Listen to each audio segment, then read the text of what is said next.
Munini wa musumbe mung'uthule Rigathi Gachagua kwisila kwa mawokili make nimaleana na majudge atatu vala molootetwe kwithukisya Makoani make vala mekwasya kana majudge molootetwe kana molootetwe ni munini wa musili wa Makoani munini wa musili munene wa Makoani Philomena Mwilu indi musili munene wa Makoani Martha Koome undu miao ikwasya. Gachagua yase kana uthukumi wa Asili atatu Makoani ni molootilwe na mayena utonyo wa kwithukisya kwani Ikoanini na nibatonyeka kethanimo mekwithukisya kwani ye akalea kukwata aki Benjamin Mwaka.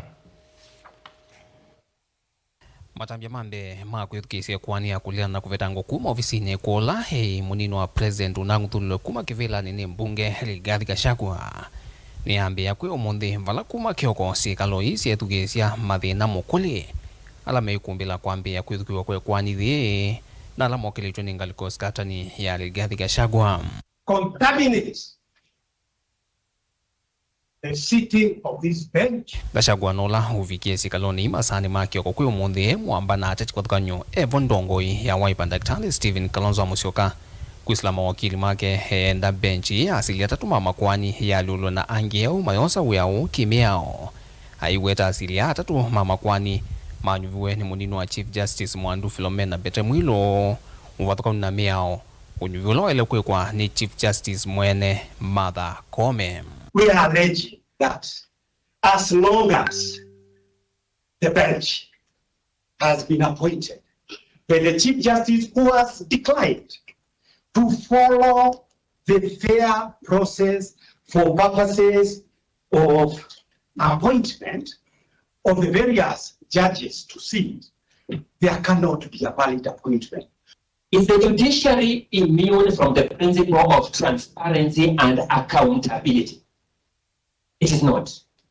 If the Deputy Chief Justice makes such a consequential move as taking up the powers vested expressly in the Chief Justice, that's a matter she must, number one, expressly disclose by lodging it in the CTS for us to interact with.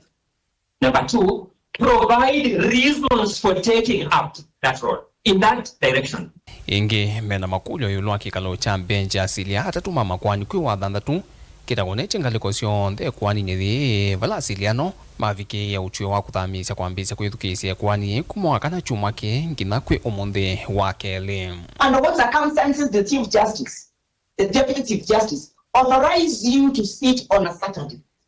Under what circumstances did the Chief Justice herself, Deputy Chief Justice herself, sit at night in the wee hours of the night and go 3 hours and constituted this bench? This litany of irregularities contaminates the sitting of this bench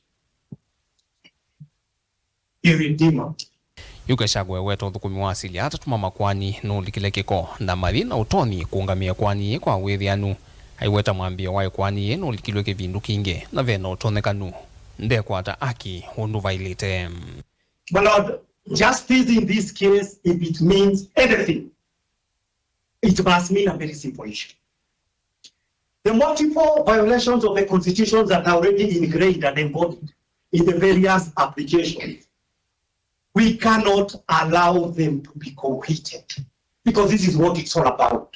Asili atatu Makoani ndenu otiowo ni malumilia Makoani aeli vila ya Kulea na nanziele na atumikie kumvetanga kuma kivilani vamwena ila ingi ya Kusiia Professor Kindiki ya hivyo kititu kutwika munini wa president on the methukiwe kwa vamwe. First one to Rule 17 on the Itunga rules, which empowers the court on its own motion to consolidate matters for expeditious disposal.